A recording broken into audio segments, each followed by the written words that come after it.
Hello, my emo brothers, back again.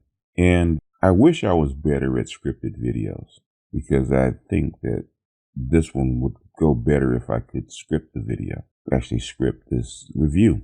But since I'm lousy at scripting videos, I probably should be better at it and be better at writing this kind of stuff. But since I'm lousy at it, we're just going to wing it as usual. Any writing, any review should have what do they call it? Is it 6 W's or is 4 W's? 6 W's. Who, what, when, why, and how. 5 W's. And then we're going to save the why for the end because normally you come here for the why. But since it's a review, we're going to go through the who, what, when, and how before we get to the why. As you can see by the thumbnail, this is going to be a review of the Watchmen. HBO's Watchmen, not the movie or the comic book. HBO has done a alternative spin on the Watchmen, using the Watchmen theme, but doing an alternative spin. And the Watchmen opens up with a very, very different opening. Something you wouldn't think you would see on HBO. Something that has been talked about during conscious meetings for, good Lord, since I was aware of it in my 20s, which is the Tulsa riots, the Tulsa race riots, where Black Wall Street was burnt, not burnt to the ground, but severely damaged, and lots of black people were killed. And this opening scene is with a little boy sitting in a theater, and then his mother rushes in to pull him out because there's something going on. You could hear the shots and you can hear the sirens going off, and they pull a little boy out. So we're really witnessing the Tulsa riots through this little boy's eyes, which is something to behold.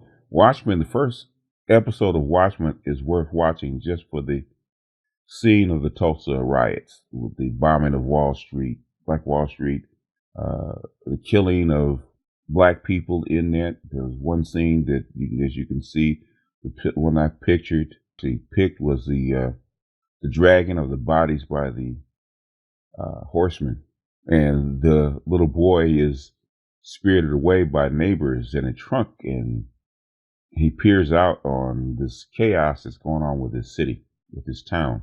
Later on, you see that for whatever reason, the car that he's driving in has been turned over and he's been thrown clear. And the adults are dead. Now, I don't know if they were shot on the road or what happened, but he was thrown clear and only him and the infant survive. Then we fast forward to a road stop, a white guy driving a car and being stopped on the road by police. And we've seen this a million times, but we haven't seen it with a white man acting as the oppressed class, or the seemingly oppressed class, at the very beginning. His hands 10 and 2. He's being questioned by a black officer who has a mask over his face, which is all very odd. And during the stop, the officer goes back after seeing something in the guy's glove compartment, goes back and saying that he's seen a certain mask in that glove compartment. Asks for the gun to be unlocked. And before he get the gun unlocked, he's gunned down by the white assailant. Those two opening scenes should be very familiar to most black people, but it gets deeper. Then we have this scene where Don Johnson is playing the police captain, and they're describing the police stop. And the police stop, there's certain elements that he saw a mask, and they say it's a Rorschach mask. And anybody that knows Watchmen, they know about the Rorschach mask. And the Watchmen, Rorschach was the vigilante, the mad village vigilante that went after, try to go on the street to clean up criminals. Now, why would what they call a suspected terrorist, be wearing a Rorschach mask? It's deeper. The elements that have come together are going to get deeper. So I'm going to try to speed this up so I can tell the story. It turns out that Rorschach is a symbol for a white supremacist group that doesn't believe in race mixing, a white separatist group that doesn't believe in race mixing. And I do believe they call this group 17, but don't quote me on that. The next thing that we see is Regina King basically teaching a class about baking and about race and certain things. You see her separating eggs or the egg yolk from the egg whites. And she's thinking about or teaching about separation and speaking something about walls. I think I might have to do 2 separate videos on this one, but we'll see. But during the class, she gets this call. She gets this page, and she has to rush out. And she has to go to her so-called restaurant that hasn't been open yet. Now in front, there's Lou Gossett is sitting in a wheelchair. And he's out front watching her and asking her questions like, when is this going to open? And she can't tell him. She walks through, presses some buttons, and comes back out the other side, dressed in the garb that you see here, that you saw in the thumbnail. In the all black with the mask and the hood, sort of like a little Black Riding Hood. This particular video probably needs to be done just from a symbolic standpoint because it's so rich in it. Let me hurry up and tell this story. Okay, it turns out that Regina King is a secret detective and part of the Tulsa Police Department. And it turns out that all police, because of this particular race tension that has gone on, all police have to be masked. Their identities have to be hidden to protect themselves and their families.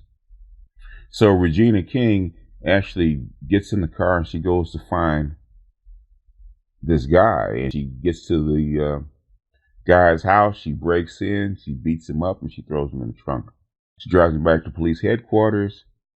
She talks to the chief. They put him in the dome because she says she smells bleach. In other words, she smells a pure white guy, a whiteout. They run him through some tests. They find out that he's a suspected white supremacist, and Regina King takes him into a room. She gets answers, physically gets some answers. Finds out where these people are located. Cattle ranch outside of town. So in the middle of the night, the police are actually going to go raid this cattle ranch because they're planning something. Now remember, this is Tulsa, Oklahoma 2019, an alternate timeline. So they go raid this town, this cattle ranch, where the white supremacists are, but the motion detectors, the security finds out that they're coming, and the hovercraft that the police chief Don Johnson's in detects that there's movement. So now that they know that they've been made, so they rush in trying to get these particular people. These cats jump in this truck with this 50 caliber machine gun, belt loaded. Nice piece. And they start laying waste. They're trying to lay waste to these cops with this 50 cal mounted to the back of the truck. Cops are hiding behind these cow bodies while the other white supremacists actually get away in this plane. Regina King gets this terrorist. She beats him up, and the plane takes off. Regina King kills one terrorist in the truck and chases the other one down, and they have this nice little fight, and she gets him down, and before she could make him talk, he shows her the cyanide pill that's on his tongue, and before she could slap it out of his mouth, he swallows it and dies. She runs out, realizes that the plane is taking off, and that the captain, Don Johnson, is going to have to stop it, which he does. He brings the plane down at great expense to the machine and hovercraft that he's in, but he survives. Win one for the good guys. But what they find out is that there's a secret video of these particular group, all in Rorschach masks, that are preaching white separation. And there's a piece that I don't understand, but I'm sure it'll become apparent, where Jeremy Irons is playing this great white duke in this big house, this great house with just him and his 2 servants. which I'm sure will fit someplace else in the series, but right now it doesn't make sense. And at the same time, Jeremy Irons is celebrating his anniversary, whatever that is. It's the same time Regina King is enjoying her folks and with her family, the captain's family, and they're having a celebration. And we see, this is toward the end, we see the captain driving down the country road. Now, why a police captain that is under siege, not under siege, but having the terrorist problems out there driving out in the middle of nowhere by himself? That's a hint that something's getting ready to go down. So he's driving down the road and he's into his own thoughts when his tires go flat and he gets out, which is another thing that should be obvious. Out in the middle of nowhere by yourself, police captain, tires go flat, and then you get out of the truck. Get out of the truck, he sees a nail spike laid in the middle of the road. At that moment, you should know that this is an oh shit moment. Didn't quite catch on. Truck pulls up, and we've seen this many a time, when I was a little kid, especially down in Louisiana or down south with those out on the country road and you see them bright lights, you know what this is. Next thing we see is Regina King actually getting a phone call and asking her, is she the daughter of such and such and such? And tells her that they know who she is, which is a cop. Don't wear a mask. You know who you are. They give her the location. She drives out to the spot, to the same location where Don Johnson was taken captive. And she rolls up and she sees bright lights, same bright lights that Don Johnson saw on the road. And she tells them to turn off the lights, otherwise she's going to shoot. So they turn off the lights and she approaches the location. And what does she see? She sees her father in a wheelchair, who happens to be Lou Gossett, with his hands out. And she sees her captain on a rope swinging next to him. So that is the who, what, when, and how. Now the why is going to be a little deeper. And like I said, I probably have to do a separate video just on the breaking down the archetypes, because they throw so many at you.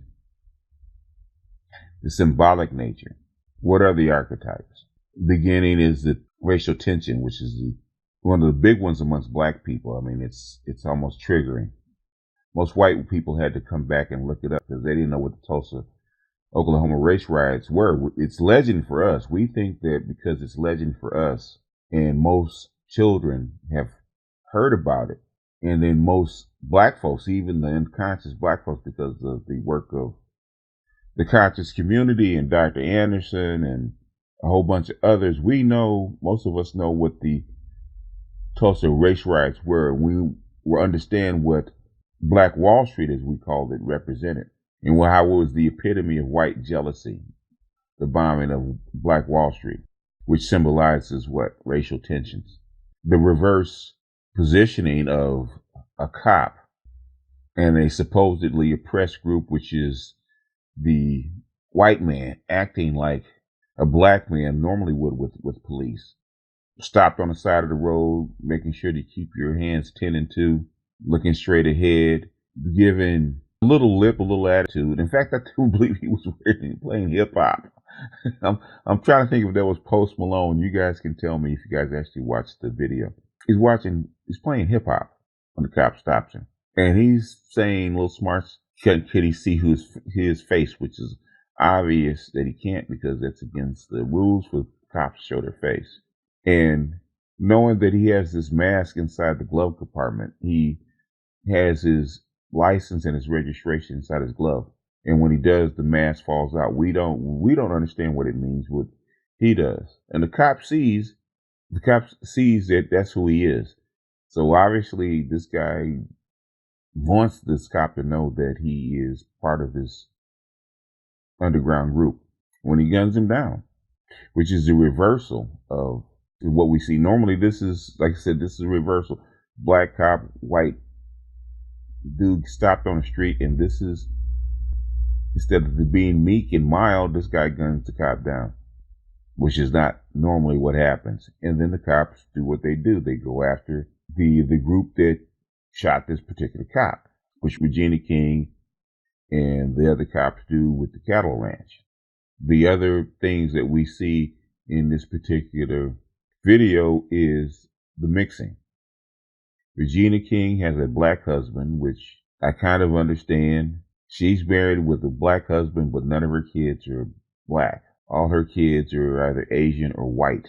Now, I'm sure later on they're going to explain how that can genetically happen when you have two dark people and you get non-dark or less melanated children or less melanated offspring, which is not understood. Maybe that will be explained. But what you see is this race mixing, this homogenized group where black cops and white cops are working together, and black and white are actually in harmony. And supposedly, if you think about it, this is what this world is supposed to be about, right? Even Regina King, when she's teaching the class, the little white boy says, gives her a slur, and her Asian son jumps in for her. Now, normally when I was in the conscious community, we take 2 hours just breaking down all the archetypes. We take this 1 hour long or 50-minute long video and break it down bit by bit, because there are so many archetypes mixing. The Rorschach mask with the white group, the white separatist group, and the Rorschach mask are basically white with Rorschach's symbols on it. And we don't have to tell you what the mask means. You know, basically the mask, or the hoods as we call them, which is basically symbolic for the Ku Klux Klan. But instead of being the Knights of the Christian Knights, they follow the Saint Rorschach, which hasn't yet been explained. So this white separatist group is refusing to mix in because they don't believe in race mixing. And they're rebelling against the system of race mixing. And their symbol is the hood. And they're protesting not necessarily against black people, but against their government. So you have a white separatist group in hoods that are following a doctrine of supposedly a dead Rorschach. And what does that mean? In an alternate timeline where the race mixed people or the assimilated people are the norm, are the dominant group, and its white separatists are supposedly the minority. It's hard to tell from looking at this video exactly what is the layout of the whole thing, and possibly we're going to get better answers as the series goes along. But the symbols themselves are already disturbing about where they're trying to lead us, because the hoods, the white separatists, the dominant government that's mixing, this race mixing, that's all obvious that this is what they call the Turner Diaries. And everything, most of the stuff that's going on with this underground white separatist group is coming from the Turner Diaries, hiding in underground the quote-unquote white government and their black subordinates. It's an obvious play on it. And then Regina King with her almost Wakanda-like African warrior queen role. And then the way she's dressed, if you look at it, she looks like a blacked out Riding Hood with the coat, the hood, the mask, and everything else. And she's chasing not the big black bad wolf, but the big white bad wolf, which I do think is the white wolf, if I'm not mistaken, is a white separatist symbol. But the video review would take too long if we actually broke all this stuff down, and maybe I will go back over with the help of Dr. Johnson, hint, hint, where we can actually go back and break all these symbols down bit by bit.